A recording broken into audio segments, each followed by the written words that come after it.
Hello, and welcome to this first time homebuyers seminar. My name is Denise Bose, and I'm a real estate agent with Exit Ottawa Valley Realty. I've been selling real estate for a little over 10 years now. So, just to give you a little bit of background about myself,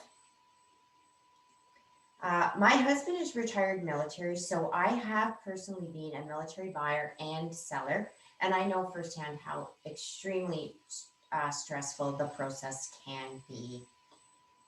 Um, I'm originally from Petawawa, and I love to boat on the Ottawa River in the summer.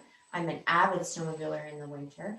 I'm extremely passionate about animals, especially my dog Timber. So, you're ready to become a homeowner. Where should you start? Step one is to meet with a financial advisor or mortgage broker and get a mortgage pre approval. Often buyers want to skip this step, but real estate agents will take you much more seriously if you have done this. Your financial advisor will cover things like down payment and closing costs and let you know if you are truly ready to buy a house. And it could be that you're not quite there yet, and that's okay. A good mortgage advisor will tell you the steps to take to help you get there. A down payment is a great start, but to really be prepared, you need more than that. You'll need enough of funds available in savings to cover your legal fees, your closing costs, your moving expenses, and you should have a contingency fund for incidentals. You'll need to have homeowners insurance, and once you are a homeowner, repairs and maintenance costs are on you. So if something breaks down, you should have funds available to be able to fix it. Home ownership is a big step, so make sure you're ready.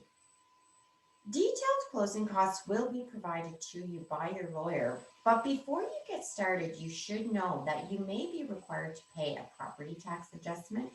And also, if you buy a house that is heated with propane or oil, you will be required to pay for a full tank of heating fuel on closing. So you have a mortgage pre approval. What comes next? Now you should think about choosing a real estate agent. A lot of new buyers will start out by calling the agent on the sign in front of a house or by going to open houses. And that is a good way to get started. But once you're serious, you should pick one agent, meet with them, go over your wants, needs, and deal breakers.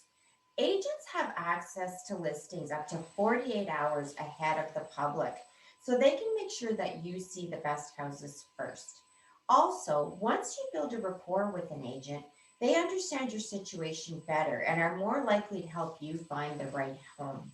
The bottom line is you're going to end up using a realtor, so they may as well be working for you, not the seller. How to choose a realtor? Well, the most important thing when choosing a real estate agent is communication. You need to feel comfortable asking questions, telling an agent what you like and don't like about any particular home. Your agent should listen to what you are telling you. They should ask you appropriate questions and they should be able to answer your questions. They should be respectful of your budget and they should be honest with you. If your expectations and your budget don't align, they need to tell you. Articulate your expectations clearly. If you're looking for a move in ready home, say so. If you're willing to do some renovations, be specific. There's a big difference between being willing to paint versus updating a bathroom or a kitchen. Be honest about your abilities. It's fine to say you will repaint yourself, but it might be more realistic to hire someone for bigger renovations. Your agent should not try to lead you to purchase before you are ready. They should not try to get you to go over your budget or steer you in a direction that you're uncomfortable with. Another point, sellers are typically excited to get showings and will be very accommodating. If there's a particular house you want to see, but your agent can't seem to book a showing, this would be a time to call the listing agent and maybe ask some questions. Bottom line, if you aren't comfortable asking questions or if you don't feel like you are being heard, you might want to find a different agent. It's nothing to feel bad about. Different personalities work better together than others, and this is a big step. So you want to be sure you have the right agent in your corner. Okay, so now you have your pre-approval and you've chosen an agent. You're ready to start looking at homes. So start at the lower end of your budget. You may not find anything suitable at that price point, but if you start at the top and try to go back, it's not likely to go well. Once you see higher priced homes, the lower priced ones probably aren't going to look very nice to you. You and your agent can pick a few homes. Anywhere from 3 to 5 is usually a good start uh, to see in your price range. Let your agent know which homes you are interested in. A brief explanation about each property and what appeals to you about it is nice for your agent, just to give them a feel for why you're choosing the homes you are. Your agent will book the appointments and then take you to see each house. So the first time that you go out looking at homes is more about fact finding and getting to know your agent better, and your agent gets a chance to get to know you better as well. Your agent should ask you questions about how you feel about each house. Be honest about what you like and don't like. Agents will use that information to help when suggesting new properties for you to look at. So after looking at your original list of homes, your realtor should now have a better idea of what you are looking for, what you like and don't like, and now the real journey will begin. There's always a chance that one of the first homes was the right one, but chances are you'll need to see more before you find the house of your dreams. And that's okay. It's only on TV that people look at 3 homes and choose one. So take your time. Look at as many homes as you need to find the right one. You're not buying a new t-shirt here. You're buying a house. It's a big decision, and you should take the time to get it right. Patience is important. Do your homework. Look at lots of houses. Have your pre-approval, closing costs, etc. ready. So when you do find the right home, you're ready to go. But remain patient until the right house comes along. So now you've found a house. Once you have picked a house that you're considering making an offer on, get detailed information about it. For example, carrying costs, age of the major systems of the home, etc. Heat, hydro, property tax. Your agent should also point out the faults of a home that a new buyer might overlook. This isn't to make the house seem bad, it's just to be sure that you aren't missing anything. It can be easy to overlook the negative things when you're excited. I never want to take that excitement away, but I do want to be sure you notice that the hardwood floors are in rough shape or the windows are older. So you found the right one. Now it's time to put in an offer. So the offer process works something like this.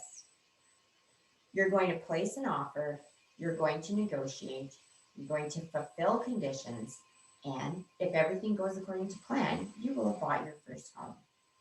So there are several documents involved in purchasing a home, but I'm going to focus on the actual offer to purchase. Obviously, this one is pretty important as it outlines all the details of your offer.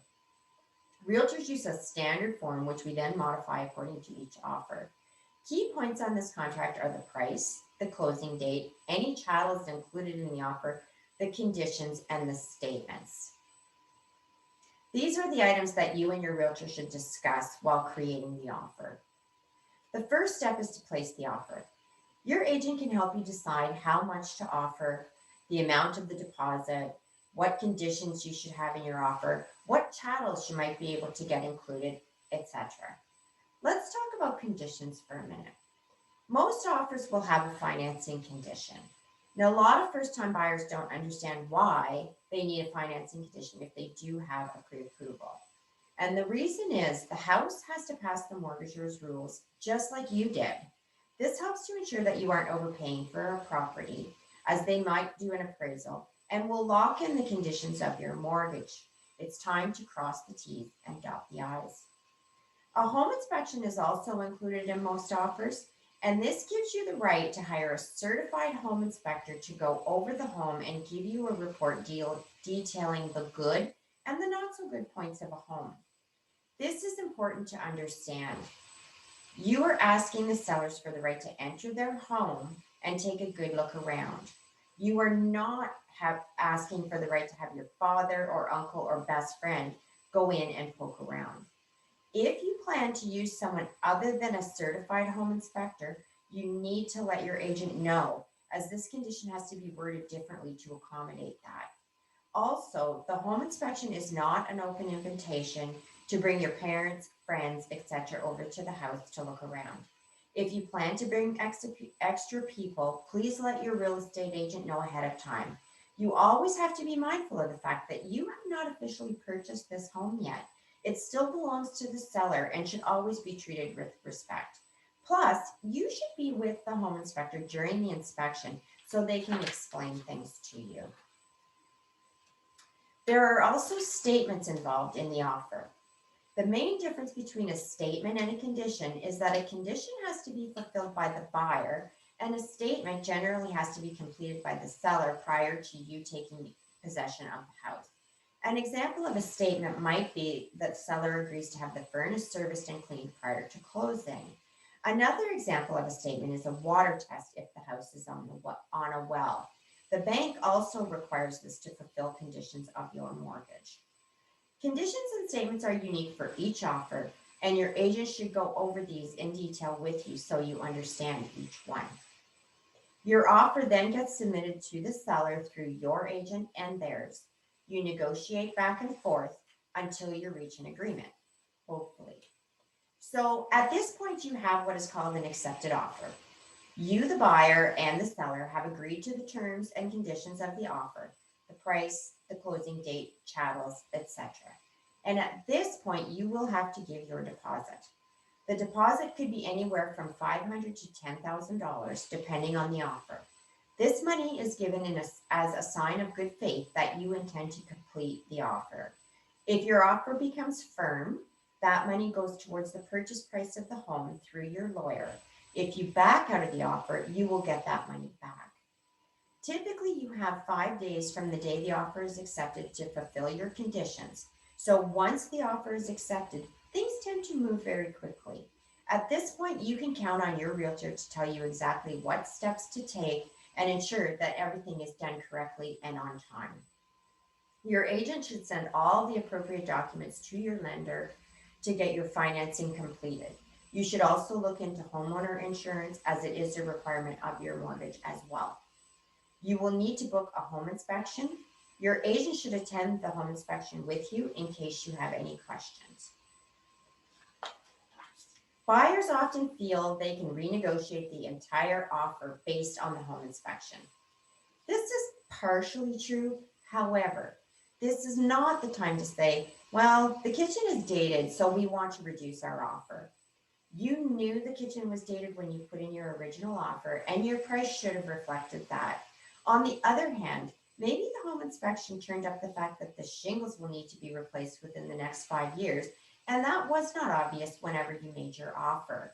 So you can renegotiate your price based on this. However, you shouldn't just pull a number out of the air.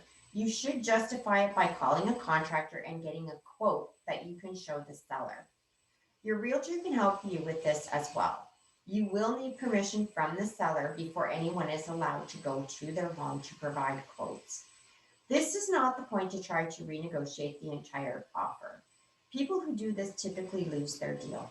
It is perfectly acceptable to ask for price reductions for legitimate reasons, but it's never a good idea to get carried away. If you do need to renegotiate, your agent can give you guidance on the best way to proceed. If something really drastic turns up on the home inspection and you decide you don't want to proceed, you can also do that at this time. Your offer would be released and your deposit could be returned to you. So, a couple of points. Don't do a home inspection before you make an offer. The reason being, the home inspection costs money. And if you can't come to an accepted offer, you don't want to have already spent the money on a home inspection only to find out you have no chance to buy that home. The same goes for your financing. Wait till your financing is firm before you spend that money on the home inspection, just in case something goes wrong. But If everything goes smoothly, you'll fulfill your conditions and congratulations, you bought your first house. Now what?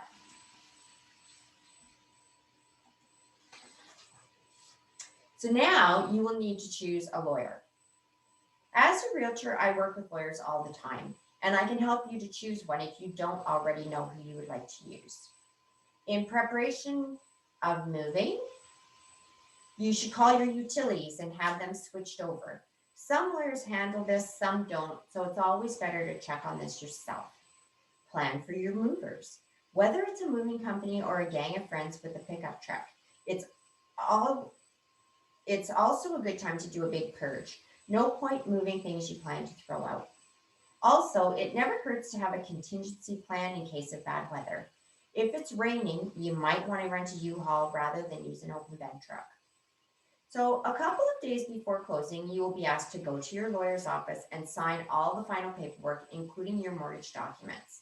This is also the time the lawyer will explain your closing costs, including property tax adjustments, etc. You will be required to provide them with a certified check prior to closing. The night before or the morning of closing, you will do a final walkthrough with your realtor. This is to make sure that the house is in good condition and all chattels that are supposed to be there are there. On the day of closing, you will most likely not get your keys until after lunch. So don't plan to have your moving truck sitting in the driveway at 8 a.m. The house does not officially belong to you until the mortgage has been registered and the title has been changed over, which your lawyer will do on the day of closing. A couple of tips. Close your deal on any day of the week other than a Friday, if at all possible. The reason is simple. If there are any issues, people are still at work and you have a day to work them out. If you close on a Friday, your lawyer is going home at the end of the day, whether it's being worked out or not. Then there is absolutely nothing that anybody can do for you until Monday. If you're at all concerned about the cleanliness of a house, put a statement in the offer about carpets having to be cleaned and or a professional cleaner has to be hired. But be cautious with this as it can be very offensive to a seller. But know that a house being dirty is not a valid reason to hold up closing the deal. Don't do your final walkthrough too early.